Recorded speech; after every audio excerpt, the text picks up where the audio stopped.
Book माई show जुक box presents, जरा खौफ से सुनो। मेरा नाम मेजर प्रताप सिन्हा है। इस बार पूरे 1 साल 2 महीने बाद छुट्टी मिली और मैं घर आया हूं।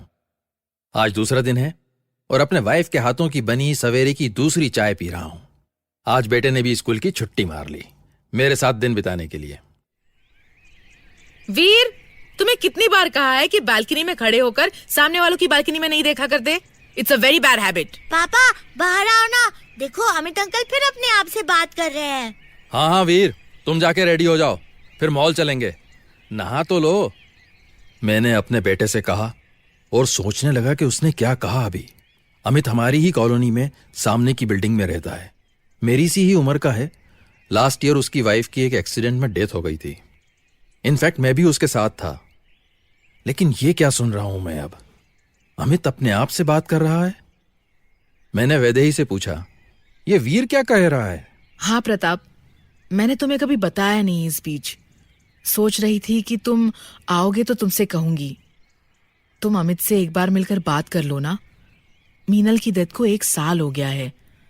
आई थिंक ही नीड्स हेल्प। हर दिन अमित की हालत बिगड़ती ही जा रही है। पता नहीं उसकी फैमिली ने उसे इस सिचुएशन में अकेला कैसे छोड़ दिया। I feel terrible for him. पता चला अमित अभी तक अपनी वाइफ की डेथ एक्सेप्ट नहीं कर पाया था। मैं उठकर बालकनी में गया और अमित के घर की तरफ देखने लगा। उसकी बालकनी में एक झूला लटका हुआ था। वो मीनल की फेवरेट जगह थी। रोज सुबह वो वहीं बैठ के चाय पीती थी।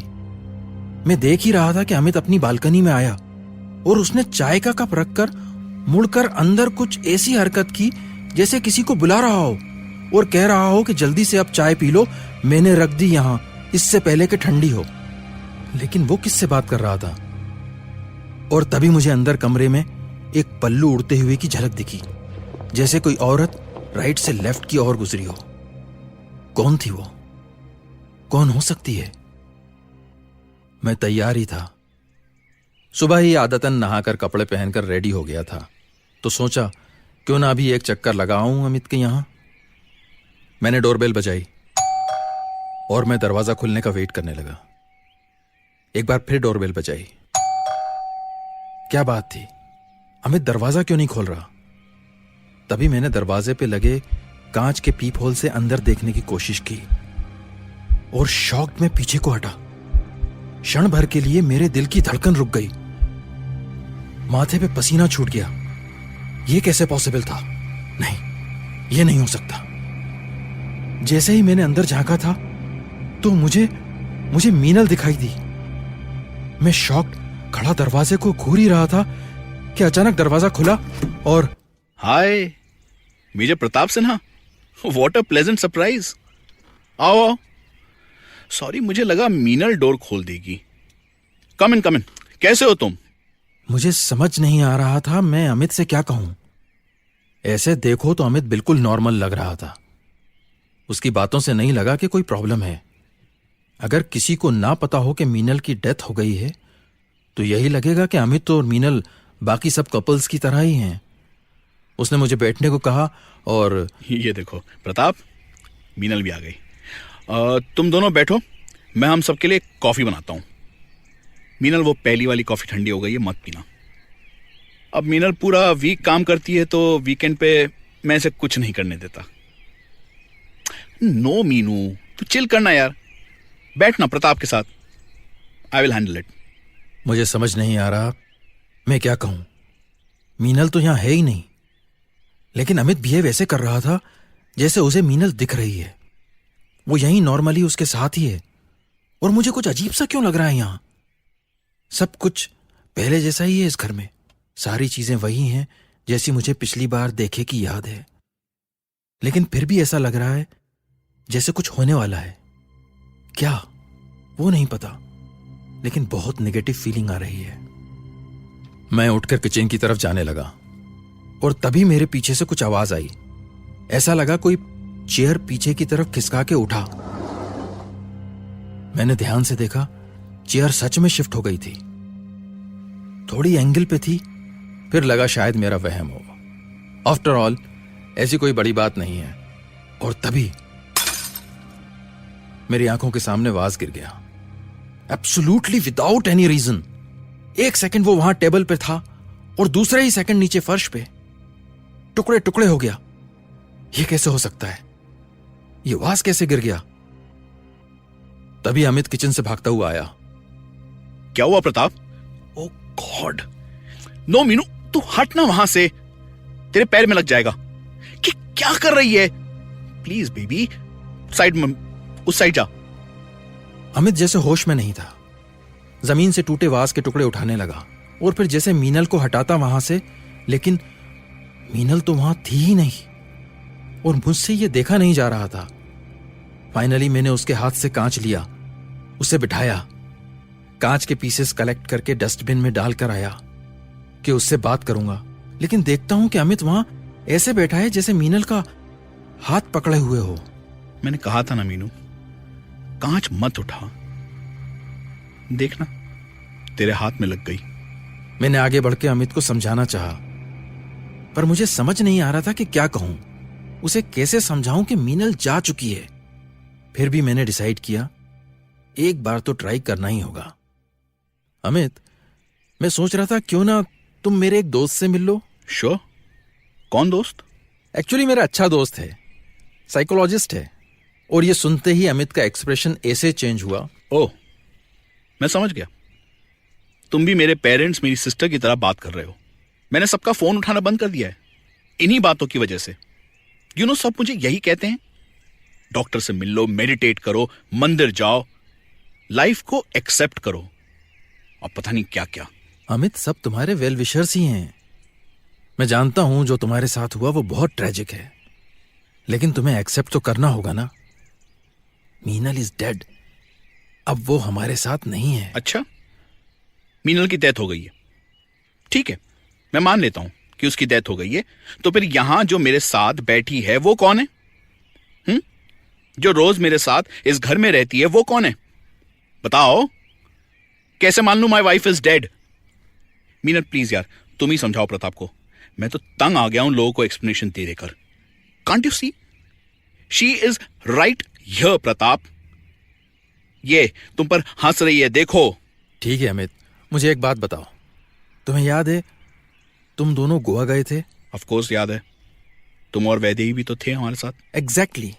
और उसी ट्रिप में एक एक्सीडेंट हुआ था जिसमें मीनल की डेथ हुई थी। व्हाट नॉनसेंस, एक्सीडेंट में मीनल को कुछ नहीं हुआ था। सबको लगा था वो डूब गई है, पर वो बिल्कुल ठीक थी। मीनल, तुम ही बताओ ना इसको यार, जब सब समुद्र में उसे ढूंढ रहे थे तब वो मेरे साथ बैठी थी। मैंने तुम सबसे तब भी कहा था मीनल ठीक है, पर तुम में से किसी ने तब भी मेरी बात नहीं मानी और आज भी नहीं मान रहे हो। लेकिन अमित, मैं Pratap, I think you should leave, good bye. और अमित ने मुझे ऑलमोस्ट धक्के देके अपने घर से बाहर निकाल दिया। मेरे पास कोई ऑप्शन नहीं था सिवाय इसके कि मैं वहां से लौट जाऊं। मैंने पलट के लास्ट टाइम देखा और मेरे पीछे अमित अभी भी मीनल से बात कर रहा था। मैं अपने घर लौट आया। क्या हुआ? बात हुई अमित से? Is he better now? Not really Vaidehi, उसकी हालत ठीक नहीं है। इनफैक्ट वो तो नाराज हो गया और मुझे घर से निकाल दिया। ओह, तो अब क्या करेंगे? कल एक बार अमित के पेरेंट्स से बात करता हूं, फिर देखते हैं क्या करना है। मैं वीर को मॉल ले जाने के लिए बुलाने लगा। वैदेही ने कहा कि शर्ट चेंज कर लो, और तब मैंने नोटिस किया मेरी शर्ट तो वाकई पसीने में भीगी हुई थी। इतना पसीना मुझे कैसे आया? दिल्ली में दिसंबर के महीने में पसीना इस तरह? तब मैंने रियलाइज किया एक्चुअली मैं बहुत रेस्टलेस फील कर रहा था। वहां अमित के घर पर भी अजीब सी घबराहट। क्यों, समझ में नहीं आ रहा था। मैंने वैदेही से कहा कि वीर को समझा दे, मैं कल उसे मॉल ले जाऊंगा, और जाकर अपने कमरे में लेट गया। अब बार बार वो दिन मेरी आंखों के सामने आ रहा था जब मीनल की मौत हुई थी। किसी तरह मेरी आंख लग गई, और जब उठा तो वैदेही ने कहा आओ डिनर कर लें। मैं सारा दिन सोता रहा, ऐसी बेहोशी की नींद। क्या हो रहा था मुझे? हम डिनर करके टीवी देख रहे थे जब अचानक बाहर से शोर सुनाई दिया। प्रताप, प्रताप, ये कैसी आवाजें आ रही हैं? जरा देखो तो। लगता है कॉलोनी में कुछ हुआ है। मैं बाहर निकला तो देखा वॉचमैन, कॉलोनी के लोग सब अमित के घर की तरफ देख के बात कर रहे हैं। मैं उनके पास गया और मैंने पूछा क्या हो गया है, इतनी रात आप सब यहाँ? साहब वो लगता है अमित साहब के घर से गैस लीक हो रहा है, बहुत स्मेल आ रहा है, पर कोई दरवाजा नहीं खोल रहा है। ओह गॉड, तुमने मुझे क्यों नहीं बुलाया? हमारे पास अमित के फ्लैट की स्पेयर कीज हैं। रुको मैं अभी लेकर आता हूं। मैं जल्दी से अपने घर आया, कीज ली और भागा अमित के घर। मैंने दरवाजा खोला और गैस की स्मेल की जैसे एक वेव बाहर आई। मैंने अपना मुंह ढका और मैं अंदर घुसा। मेरे पीछे वॉचमैन भी आ गया। हम दोनों ने सबसे पहले सारे घर की खिड़कियां खोल दी। अमित, अमित! मैंने पूरे घर में अमित को ढूंढा, पर वो कहीं नहीं दिखा। वॉचमैन ने गैस भी ऑफ कर दी, लेकिन अमित कहां था? तभी बालकनी से झूले की आवाज आई और मैंने झांक कर देखा तो अमित झूले पे बैठा था, बिल्कुल शांत। उसके चेहरे पे कोई शिकन नहीं थी। लग नहीं रहा था कि उसे पता भी है कि उसके घर में क्या हो रहा है। उसे इस तरह देख के वॉचमैन भी थोड़ा घबरा गया। साहब वो देखिए, अमित सर को क्या हो गया? लगता है वो फिर से। मैं देखता हूं, तुम जाओ उसके लिए पानी लेकर आओ और बाकी सबको बता दो वो घर जाएं। अमित ठीक है? ठीक है साहब। मैं अमित की तरफ बढ़ा। अमित, तुम ठीक हो ना? अमित ने कोई जवाब नहीं दिया, बस वैसे ही झूले पे बैठा रहा। Amit, are you okay? चल चल तू मेरे साथ चल, रात को मेरे घर पे सो जाना। यहां अकेले नहीं रुकने दूंगा मैं तुझे। नहीं प्रताप, मैं मीनू को अकेला छोड़कर कैसे? उसे अंधेरे से डर लगता है ना, इसीलिए मैं उसके साथ हूं ताकि उसे डर ना लगे। मैं बस किसी भी तरह अमित को अपने साथ ले जाना चाहता था। और सच कहूं तो मुझे भी बहुत अनकंफर्टेबल लग रहा है। बालकनी में हवा चल रही है, कॉलोनी की लाइट्स ऑन है, लेकिन फिर भी अमित के घर में एक अजीब सी एनर्जी महसूस हो रही है, बहुत ही सफोकेटिंग। ऐसा लग रहा है जैसे सांस लेना मुश्किल हो रहा है। पता नहीं अमित कैसे रह रहा है यहाँ पे। साहब पानी ले अमित, थोड़ा सा पानी पी ले। मीनू को देना, देखना उसे कितनी प्यास लगी है। मैंने गिलास टेबल पे रख दिया। साहब आप है ना इधर, मैं चलता हूँ। मैं समझ गया। वॉचमैन घबरा गया था, पर मैं अपने फ्रेंड को इस हालत में कैसे छोड़ सकता हूं। मुझे तभी एक आइडिया आया। अच्छा चल अमित, मीनल को भी ले चलते हैं। तुम दोनों रात को मेरे घर पे रुक जाओ। देख, यहां गैस लीक हुई है, इट्स नॉट सेफ। व्हाट से मीनल, हम चलें प्रताप के घर? मैंने देखा अमित मीनल से ऐसे बात कर रहा था जैसे वो झूले पे उसके साथ बैठी हो। मैंने अमित से कहा कि वो 2 जोड़ी कपड़े भी रख ले, और अमित मीनल से पूछकर कि वो येलो शलवार कमीज भी रख ले, अंदर को गया। मेरी आंखों के सामने अमित अंदर चला गया। मैं भी अमित के पीछे जाने को हुआ जब किसी के गुनगुनाने की आवाज आई। मैं रुक गया। मैंने पलट के देखा और देखता ही रह गया। मेरे सामने झूले पे एक शेडो बैठी थी। वो ह्यूमन नहीं थी, लेकिन वो मीनल ही थी। मैं जैसे जहां खड़ा था वहीं जम ही गया। मैं चाह के भी वहां से जा नहीं पा रहा था। मुझे अपने घर की बालकनी सामने दिखाई दे रही थी, लेकिन मुझे लग रहा था जैसे मैं यहां हमेशा के लिए कैद हो गया हूं। हाय प्रताप, कैसे हो? अमित को ले जाना चाहते हो? ये तो पॉसिबल नहीं है। तुम अमित को नहीं ले जा सकते। जानते हो क्यों? क्योंकि मैं ऐसा नहीं होने दूंगी। अमित ने कहा ना, मुझे अंधेरे से डर लगता है। ये सच है। तुम्हें याद नहीं, जब हम सब साथ में गोवा गए थे और लिफ्ट में लाइट चली गई थी और मैंने घबराकर तुम्हारा हाथ पकड़ लिया था?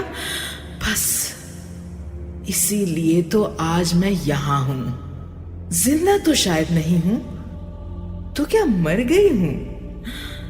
क्या ये मौत के बाद की हकीकत है? Is this what we used to call life after death? तुम ही बताओ ना प्रताप, तुम तो मेरे भी फ्रेंड थे ना? मीनल, मुझे जाने दो। मैं जाना चाहते हो तो चले जाओ, मैं नहीं रोकूंगी। लेकिन किसी को तो सच पता होना चाहिए ना।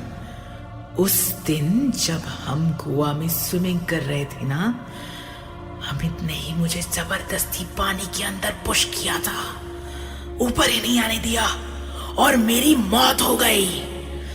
वो बेचारा जेलस हो गया था, उसे लगा था कि हम दोनों के बीच कुछ चल रहा है। ये सच नहीं है। मैंने तुम्हारे बारे में कभी ऐसा नहीं सोचा। I swear.